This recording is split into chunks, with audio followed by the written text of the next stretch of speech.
My name is Drew Hudson. I'm on the board at the Vermont Public Interest Research Group, which is one of the members of State Power Vermont. I was talking to Nancy before about how this award came about and how we pick award winners for the group. It's kind of an unusual thing to give an award to a collection of people, or in this case, a collection of organizations representing people. There was like a really intense fight for 6 weeks, and then we decided to close the plant, and great, check, done. And actually, nothing could be further from the truth. As the folks who are here from State Power Vermont can tell you, this is a fight that goes back more than 30 years. Back before Vermont Yankee was ever constructed, before the first piece of cinder block and lead was put in place on this ticking time bomb of a reactor we're still trying to get rid of, there were people who were opposed to it and fought it. Interestingly, the original site for the nuclear power plant was going to be up here in Chittenden County. It was going to be in Shelburne, actually, on the banks of Lake Champlain. I can't imagine why that didn't fly with the local residents of Shelburne. But for some reason, they picked southern Windham County instead, right at sort of the crossroads, really, of three states, Massachusetts, Vermont, and New Hampshire. But Vermont, through the short straw in many ways, became the site for the plant, and that's where Vermont Yankee was built. For a long time, it was really a Vermont-made product for all of its faults. It was owned by our utility companies, it was operated by Vermont companies, and it was, as much as many of us disliked it, our problem and our making. Even before the plant opened, Vermonters knew this was the wrong idea. There were people who are still part of the anti-nuclear movement in Vermont who went down and blockaded the entrances to try and stop people from coming in and finishing construction of the plant. They were handcuffed and hauled away. As the plant was coming online, there were people and organizations that stood up and said, this is dangerous. We can't accept this risk in our community. This is not what Vermont does. To level this kind of danger into one community and expect the benefits to distribute out over many states, that's not the right way to do things. Sadly, those folks were overruled throughout the years. It was actually someone in Windham County who reminded me, VPIRG, back in 1976, actually first called that there would be problems with the decommissioning fund. Even as the plant was just starting up, VPIRG said, when you shut this thing down, there's not going to be enough money. You're going to have problems. Turns out they were right. Unfortunately, at the time, they were overruled by the folks in power. There were fights in the 80s and the 90s about transferring ownership from the Vermont utilities to private companies. And anti-nuclear activists, some of them in this room, stood up and said, you can't trust out-of-state corporations with our health and safety. They won't value it like these people do, like they should. And sure enough, they were right, we now know. But unfortunately, they were overruled. So it's been a long road, and there have been a lot of losses along the way. Franklin Roosevelt actually once said the famous quote about when you come to the end of your rope, tie a knot, hang on. The folks in the anti-nuclear movement in Vermont are a great example of that spirit. Through all of the fights and the battles, and especially the folks from Windham County who live in the shadow of this nuclear reactor, they live with it in a special way. A lot of people from around the state have fought to close this plant and to keep it from operating.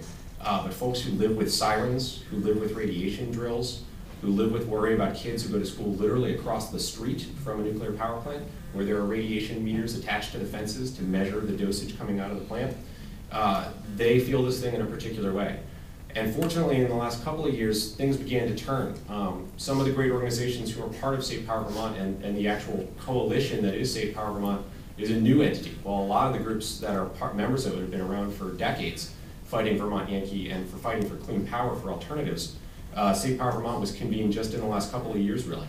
It was brought together. We've got a great new local organization called Toxics Action Center in the state who had a specialty in helping folks who live with toxic pollution in their backyard fight to get things cleaned up and to restore the health of their communities. They came on board and helped convene all of the many players in the state who fought against nuclear power over the years. VPIRG, the NRC, the Sierra Club, Citizens Awareness Network, VYDA, there are many others I know, who stood up, and we all banded together in one place. And that coalition, that driving force, became the entity that was able to refocus Vermonters' thinking on the future of our nuclear power plant as we came to the end of its life. And this past winter, we really hit a real turning point. We hit the end of that rope, and thank goodness someone had tied a knot. Pipes that were never supposed to exist started leaking poison most of us couldn't imagine into the groundwater. And thanks to the smart and savvy work of organizers who've been here all the time, they didn't say, I told you so. They said, this is an opportunity. this is the moment when we can convince Vermonters we've had enough. We can't trust the corporate owners. We can't trust the plant. It's time to retire Vermont Yankee.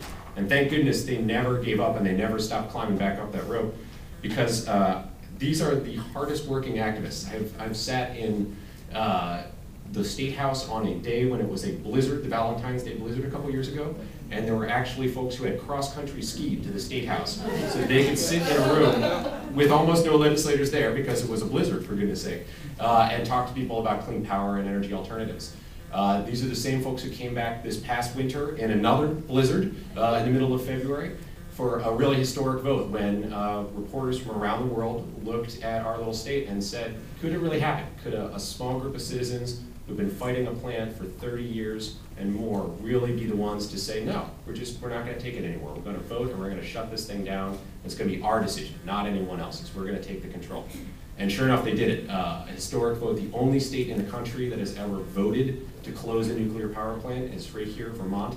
And it is thanks to the work of these incredible activists and wonderful people and fantastic beer drinkers too, I should add. So they make an exception afterwards. Thank you all very much, and thank you for the Peace and Justice Center. This is an extremely exciting recognition. And I also want to say thank you to everyone in this room and to those of us that, to those that weren't able to make it tonight. This is truly an inspiring evening, an inspiring group of people to share this moment with. Drew pretty much summed it up in terms of the energy and the struggle that has taken place over the many decades, longer than I've been alive, in fact. And speaking on my behalf, it's been truly inspiring to be part of this, to be a part of this movement, to be a part of this struggle. I was reminded beforehand that a lot of this work stems from the nuclear proliferation movement and the peace and justice movement, and a lot of some of the folks standing before us and some of those beforehand have been very active in this work and brought that energy to this work here in southern Vermont. I also want to add to an addendum to what Drew was saying. There may be some that would not quite agree with your short end, the bargain, because as you know, Vermont Yankee was strategically placed in the southern part of Vermont, right on the border of Massachusetts and New Hampshire. And there are a lot of folks who are getting polluted, who are unfortunately feeling the negative consequences of this horrifically polluting industry. And so the small group of people before you right here and the people across the state that have been biking all over, talking to Vermonters, talking to legislators that went door to door for the last, 3 years? 4 years, well, actually, there's been a group that's been biking across the state for 20 or 30 years. So again, long, yeah, exactly. So there's an immense amount of energy, and the group of us that were crazy enough to walk in the middle of January to the State House to bring that message to the legislators and say, no, this is our decision. This is our time. The citizens of Vermont and the citizens of Massachusetts and New Hampshire get to make this decision, not this corporation. And that's what we were able to do, and in great part because of the energy and the passion. And I've heard that word mentioned several times tonight, and I feel that's so much a part of what we've been able to be able to lift up, is the passion from fellow Vermonters and people from New Hampshire and Massachusetts, is that passion and that struggle. And we were able to provide a voice to that passion. And so we just want to thank everyone for the opportunity